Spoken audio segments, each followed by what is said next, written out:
Olá, começa agora mais um Alesp Conecta.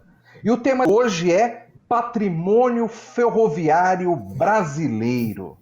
Para conversar sobre esse tema, eu recebo o arquiteto, especialista em preservação do patrimônio cultural, o José Cavalcante. Cavalcante, seja bem-vindo ao Alesp Conecta. Obrigado, Fábio, obrigado pelo convite.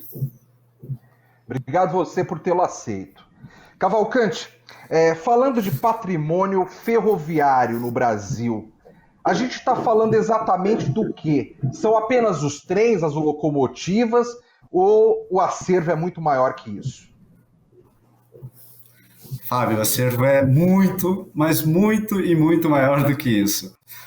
O ferroviário engloba aí uma dimensão gigantesca, tanto espacial, como de elementos que estão diretamente ligados às ferrovias, sinalização, carga, transporte, enfim, um conjunto enorme de elementos diretamente ligados com a ferrovia e também indiretamente ligados à ferrovia, aquelas coisas que as ferrovias foram criadas para suprir, né? Então tem uma série de outros elementos que estão fora aí da ferrovia diretamente, ou dos trens, dos equipamentos, mas que também tem muita importância quando a gente está falando em preservação do patrimônio ferroviário. Ô Cavalcante, quando a gente fala em trem hoje em dia aqui no Brasil, a gente lembra às vezes de trem turístico, né? Porque de uma forma geral, o trem de passageiro ou acabou, ou existe pouquíssimo, acho que nem existe mais trem de passageiro normal, né? O transporte público por meio de ferrovias. Só que no passado as ferrovias dominavam o país, né? Havia ferrovias pelo país inteiro, é isso mesmo? É isso mesmo, Fábio. A gente chegou a ter no país aí 37 mil quilômetros de malha ferroviária, funcionando quase sempre, quase o tempo todo, com transporte de cargas e transporte de passageiros. Tem regular, como você mencionou, só duas linhas de transporte de passageiros. Uma que faz Vitória Minas, ela é conhecida como Vitória Minas, ela faz de Vitória até Belo Horizonte, e tem a Estrada de Ferro Carajás, que também faz transporte de passageiros no Maranhão. Então, mas antigamente a gente tinha malha ferroviária espalhada por todo o território nacional, muito disso ainda existe, só que hoje operando somente carga, né? Mas antigamente era transporte de passageiro que circulava. Hoje, só para você ter uma ideia, a gente tem mais de 1.200 municípios, dos 5.500 municípios atuais do Brasil, 1.200 são cortados ou foram cortados por ferrovias. É um número muito expressivo. Interessante, Cavalcante, mas se existia tanto trem no Brasil, né? Se existia uma linha, uma malha ferroviária tão extensa, como é que isso aos poucos foi caindo em desuso ao ponto de hoje praticamente não existir mais linha ferroviária aqui no país? A gente, desses 37 mil quilômetros, uma coisa que vale a pena chamar atenção é que, assim, as ferrovias, quando implementadas, muitas vezes elas eram deficitárias ou classificadas como deficitárias. O que significa isso? O que essa ferrovia consegue captar de recursos fazendo a sua operação, né, negociando o transporte de cargas, o transporte de passageiros, não supre o custo de manutenção da linha férrea. Agora, é preciso também entender, e aí é uma discussão que se abre, que é uma discussão ampla, do quanto uma linha férrea é um serviço público e que mesmo muitas vezes deficitário, ele deve continuar sendo prestado, né? Mas, enfim, essa questão das linhas férreas deficitárias sempre foram justificativa para que muitos trechos fossem abandonados ou retirados do Sistema Nacional de Viação. Dos 37 mil quilômetros de malha que a gente chegou a ter, na década de 90, no Plano Nacional de Desestatização, foram entregues para as concessionárias cerca de 29 mil quilômetros. E há alguns estudiosos, enfim, que afirmam que desses 29 mil que foram concessionados, hoje só 10 mil estão operando. Dentro desses 10 mil, você comentou antes de transporte de passageiros, a gente só tem aí 2 transportes de passageiros regulares, que é o Vitória Minas, que faz Vitória até Belo Horizonte, e o transporte na Estrada de Ferro Carajás, no Maranhão, que também ainda opera, como passageiro. Mas aí, Cavalcante, o restante dessa malha ferroviária é utilizado para transporte de cargas, é isso? Não, os 10 mil quilômetros estão sendo utilizados para transporte de cargas com frequência. Por obrigação de contrato, os 19 mil que eu comentei que estariam ociosos ainda estão, por força de contrato, sob responsabilidade das concessionárias. Mas a gente sabe que, na realidade, tem trechos que, mesmo que você queira voltar a operar hoje, eles não têm mais condição, precisariam de investimento muito, muito, muito alto para poder operar novamente. Tem alguns trechos que foram até, enfim, ocupados, e aí você teria até uma questão de regulação fundiária a fazer para poder pensar em operar esses trens novamente. Então você tem hoje no Brasil 10 mil quilômetros de malha ferroviária operando carga, no Brasil inteiro. Você tem isso de norte a sul, você vai ter esses 10 mil aí distribuídos em várias concessionárias que receberam essas ferrovias para operar a carga. Agora, você tocou num ponto que eu achei interessante. Você falou que sempre as empresas se queixaram de ser um transporte deficitário, se algo que não trazia lucro algum, pelo contrário, trazia prejuízo. Mas, ao mesmo tempo, a gente sempre escuta falar no Brasil que grande parte dos problemas envolvendo também as ferrovias é porque havia um lobby muito grande para as rodovias, né? Então se construía muita rodovia e se deixava ali de lado as ferrovias. Até que ponto isso é verdade? Até que ponto isso é mito na sua análise, Cavalcante? Essa é uma questão que eu acho bem polêmica e é muito comum a gente ouvir esse argumento, né? Culpando muitas vezes Juscelino Kubitschek de que a ação dele foi toda rodoviarista e tal. É claro que isso tem, é claro que isso aconteceu, é claro que houve um lobby, inclusive, da indústria automotiva pela questão das vias asfaltadas, rodoviárias, enfim, mas colocar toda a responsabilidade nisso eu acho um pouco exagerado. Uma das questões fundamentais para analisar isso é você pensar que as ferrovias, principalmente na origem, as primeiras ferrovias no Brasil, elas foram sendo implementadas para atender demandas de produção, né?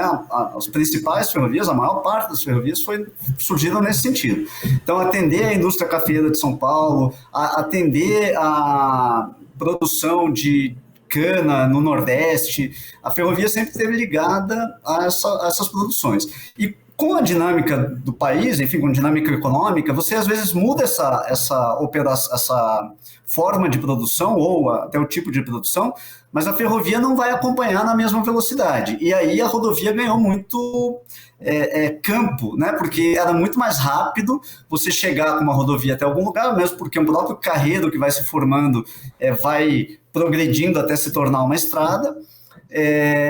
E aí você então tem esse enfraquecimento da ferrovia, que daí ela vai se tornando ainda mais deficitária, né? Então, como ela tem um processo lento e custoso para poder chegar nos lugares, essa dinâmica de produção do país faz com que ela não consiga acompanhar. E aí o rodoviário ganhou terreno e, enfim, funcionou atendendo melhor a essa necessidade que havia no país. Agora, Cavalcante, falando do patrimônio propriamente dito, né? Conforme foi caindo de desuso aqui, como a gente já conversou, essas linhas ferroviárias, para onde foram os trens, para onde foram os utensílios das estações, o que, que aconteceu com as estações? Você falou que essas linhas cruzavam, acho que mais de 1.000 cidades, 1.000 municípios, né? Então, para onde foi tudo isso, né? Porque se hoje em dia existe uma pequena parte da ferrovia em atividade e ainda transportando só carga, eu fico imaginando o patrimônio todo ferroviário brasileiro, onde ele foi parar. Fábio, essa pergunta é muito importante, né? Eu começo falando da iniciativa da própria Rede Ferroviária Federal, SA, RFFSA, que foi criada, uma estatal que foi criada em 1957 e durou até 2007, ela foi extinta em 2007, mas que na década de 70, os funcionários, enfim, a empresa, né, percebendo a própria dinâmica de substituição de equipamentos, de coisas que vão ficando obsoletas, enfim, que precisam ser substituídas. Faço um parênteses aqui, quando a gente está falando de patrimônio ferroviário, a gente está falando de um patrimônio que ele se enquadra no que a gente chama de patrimônio industrial. E a lógica dele é um conjunto de elementos que é criado como utensílios, né? Então, essa obsolescência ela já começa a acontecer na década de 70 e alguns empregados e a própria empresa foi sensível nessa época de perceber que não dava para pegar as locomotivas a vapor, que já estavam sendo substituídas, várias delas já tinham sido substituídas, e simplesmente derreter como ferro. E começa, então, uma ação que chamou Preserf, uma ação que ela nasce no Ministério dos Transportes como um movimento de preservação de bens do transporte, mas ganha muita força na Rede Ferroviária Federal como um programa de preservação de bens ferroviários. E a própria empresa, desde a década de 70 até os anos 90, vai fazendo parcerias com municípios, vai criando museus. O Museu de Engenho de Dentro, no Rio de Janeiro, era um museu que era tutelado pela Rede Ferroviária Federal, assim como o museu em Recife. Então, haviam vários museus e unidades de conservação, enfim, que eram de responsabilidade da empresa, mas em muitos casos a Rede Ferroviária Federal fez parceria com municípios, entregando bens para que esses municípios promovessem as suas ações de preservação. Então, você tem hoje no país um grande conjunto de bens que está aí sendo cuidado por esses municípios. Esses bens que eram da Instituto da Rede Ferroviária Federal, eles passaram para o Instituto do Patrimônio Histórico e Artístico Nacional, que também vem estabelecendo as parcerias e renovando as parcerias que já existem com os municípios. Mas, para além dessa ação que já tinha sido iniciada na própria Rede Ferroviária Federal, a quantidade de bens, de estações, de bens edificados, de bens móveis, de material rodante, né? Material rodante a gente chama o quê? Locomotivas, troller, carro de passageiros, vagões, guindastes.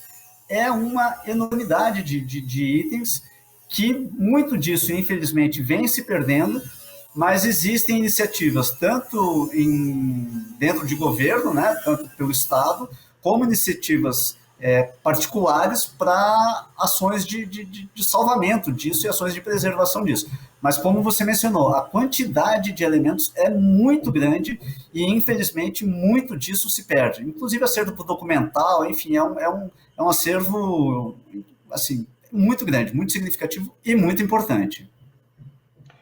Cavalcante, você é um arquiteto especializado nessa área de preservação do patrimônio cultural.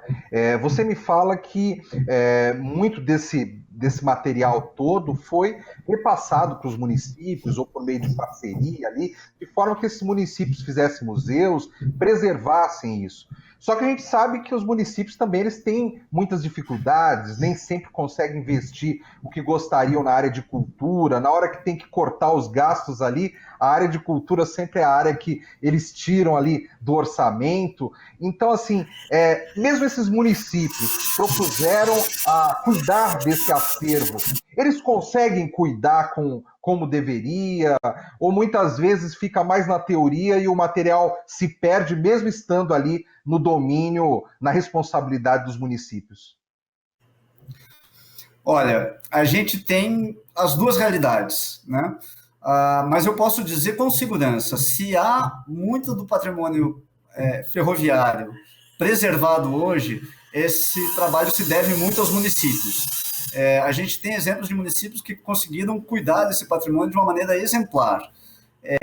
Claro, você mencionou, com dificuldades, com falta de orçamento, mas em muitas situações o município tem o apoio dos ex-ferroviários, que são apaixonados por esse tema, e muitos trabalham sem remuneração, tem a atuação extremamente dedicada para garantir a preservação desse patrimônio. Eu menciono uma das associações que é a maior no Brasil, a Associação Brasileira de Preservação Ferroviária, que tem sede em vários lugares, opera alguns trens turísticos, como no estado de São Paulo, o Campinas Jaguariúna, e na sua grande maioria, ela foi formada, e ela, em sua grande maioria, ela tem ex-ferroviários, que na verdade eles não são ex-ferroviários, porque eles mesmos se intitulam uma vez ferroviário, sempre ferroviário, mas não são mais servidores ou pessoas que estão na ativa, na ferrovia, mas que arregaçam as mangas para garantir a preservação desse material.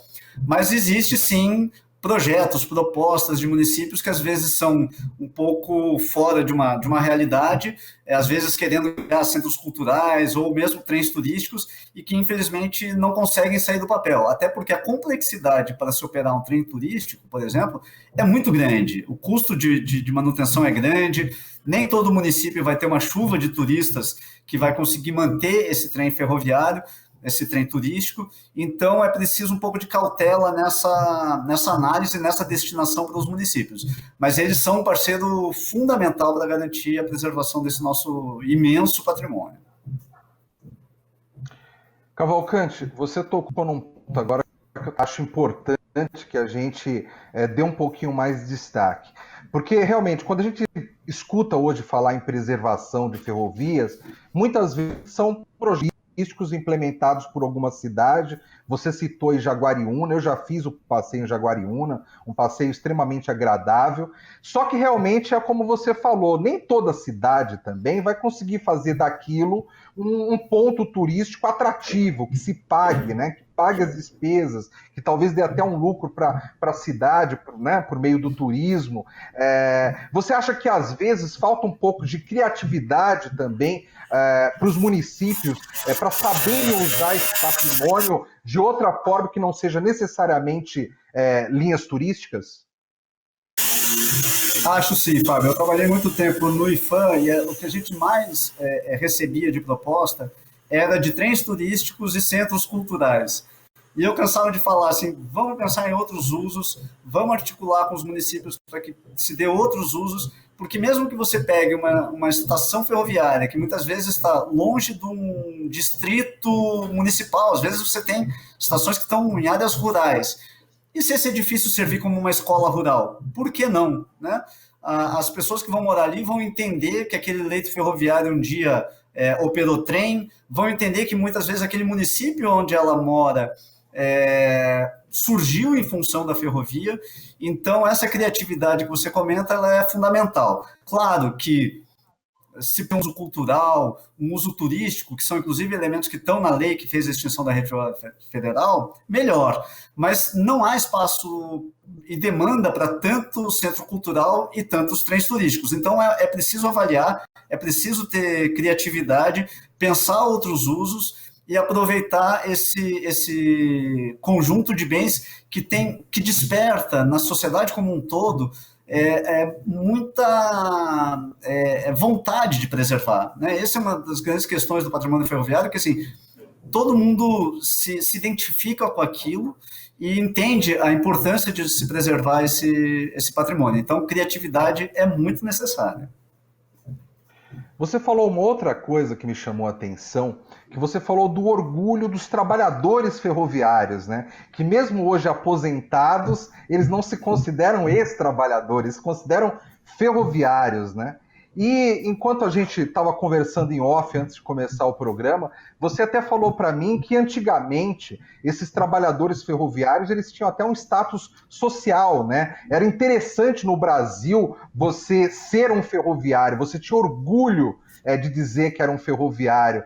Então, de certa forma, seria exagero dizer que os próprios ex-funcionários ferroviários também fazem parte desse patrimônio ferroviário brasileiro, se não do ponto de vista material, mas do ponto de vista histórico? Fundamental essa tua fala, Fábio. Fazem muita parte, tem muita história e tem um valor simbólico que é gigantesco nesses ferroviários. Muitos municípios brasileiros surgiram em função da ferrovia e por muito tempo a ferrovia era quase a presença do Estado dentro daqueles municípios. Muitas vezes o chefe da estação era uma autoridade que ajudava a resolver inclusive conflitos dentro do município. Então é um patrimônio imaterial de extrema relevância. Não há, infelizmente, grandes ações de preservação para isso, mas, por outro lado, esse próprio sentimento deles de pertencimento e de identidade faz com que esse patrimônio ainda seja muito preservado. Eles preservam hábitos. Eu estava conversando esses dias com uma pessoa que ela era filha de um maquinista, e ela mencionando assim os cheiros, todas as questões que estavam relacionadas à própria chegada do pai em casa, né, depois de um dia de trabalho. Então são elementos imateriais aí que estão diretamente ligados com o patrimônio ferroviário e que dentro dessas pessoas. E então, assim, além do ferroviário, o que eu mencionei coloca a própria família dos ferroviários como detentoras desse conhecimento, dessas referências e essa importância de preservação. Cavalcante, o programa aqui está praticamente com o tempo estourado, mas eu quero fazer a última pergunta para você. Pensando em história propriamente dita, assim, o fato de a gente nem sempre se preocupar tanto assim com a ferrovia, muita gente achar que as ferrovias é algo do passado, né? É um desrespeito histórico? É você virar as costas para parte considerável da história do nosso país? Se você pensar em toda a ocupação do território brasileiro, das 5 primeiras ferrovias, 3 tinham como endereço o Rio São Francisco, que já fazia uma ligação no país, e aí você tem a Central do Brasil, que foi até a margem, foi até Pirapora, né, no Rio São Francisco, na parte navegável do Médio São Francisco, e você tinha a Recife São Francisco e a Bahia São Francisco, que tinham o propósito de ligar, respectivamente, Recife e Salvador, até Petrolina e Juazeiro, justamente nessa parte navegável. Além desse eixo de ligação do país com essas ferrovias e com esse rio, outros trechos ferroviários que entraram pelo país e são responsáveis pela morfologia, muitas vezes, do nosso país, áreas que foram adensadas, áreas que não foram. Então, a importância na ocupação territorial e na presença em todo o nosso país é muito grande da ferrovia, né? Ela chegou em lugares onde estavam muito pouco utilizados o território, como Mato Grosso do Sul, como Rio Grande do Sul. A ferrovia foi uma alavanca para que esses territórios fossem ocupados. Então, não olhar para esse passado, de fato, é deixar uma página muito importante da nossa história de lado, sem valorização. José Cavalcante, arquiteto, especialista em preservação do patrimônio cultural. Muito obrigado pela sua presença aqui no Alesp Conecta. Fábio, obrigado. Mais uma vez agradeço o convite. Adorei poder contribuir com a minha bagagem nessa área que eu tanto adoro, que é a preservação do patrimônio ferroviário e preservação do patrimônio cultural. Muito obrigado e parabéns pela condução do trabalho aí também. Perfeito. Termina aqui mais um Alesp Conecta. E você já sabe, todos os nossos programas você pode ver e rever também no YouTube. É só entrar no YouTube, digitar Alesp, todos os nossos programas ficam lá para que você consiga assistir no momento mais interessante para você. Está bem? Obrigado pela sua audiência mais uma vez e até o próximo programa.